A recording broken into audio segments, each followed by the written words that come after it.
Hello guys, അപ്പോൾ വൈകുന്നേരമായ നമുക്കൊരു ചായ നിർബന്ധമല്ലേ? നമ്മൾ മലയാളികൾക്കൊരു ചായ ഇല്ലാതെ എന്ത്?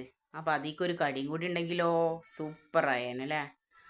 അപ്പോൾ അങ്ങനെ ഒന്ന് ഞാൻ വൈകുന്നേരം ആയപ്പോൾ കപ്പ വേവിച്ചിട്ടുണ്ടായിരുന്നു. നമ്മളിവിടെ പൂളാന്ന് പറയും, ചിലവർ കപ്പ മരച്ചീനി എന്നൊക്കെ പറയട്ടോ. അപ്പോൾ നമ്മളെ പൂള വേവിച്ചതും അതിക്ക് ചുവന്ന മുളക് ചുട്ടിട്ട് നല്ല അരച്ചൊരു ചട്നി ഉണ്ടായിരുന്നു. പിന്നെ ഇക്ക കൊണ്ടുവന്ന നല്ല അടിപൊളി മീൻ പൊരിച്ചതും ഉണ്ടായിരുന്നു കേട്ടോ. അപ്പോൾ അതും കൂടി കൂട്ടിയിട്ട് ഞാനാണ് ഇട്ട കഴിക്കണ കേസ്. എന്താന്ന് വെച്ചാൽ പിള്ളേർക്കൊന്നും വേണ്ടെന്ന് ആദ്യം പറഞ്ഞു. അവർ ഞങ്ങൾ ഓട്സ് ഉണ്ടാക്കിക്കോളാം വെച്ചെന്ന് പറഞ്ഞു. അപ്പോൾ ആയിക്കോട്ടെ, 3 ആൾ ഓട്സ് കഴിച്ചു. ഒരാൾ ജിമ്മിനും പോയിട്ടുണ്ടായിരുന്നു കേട്ടോ. ഇനി രാത്രിയിൽ 10 മണിയാകും വരാൻ.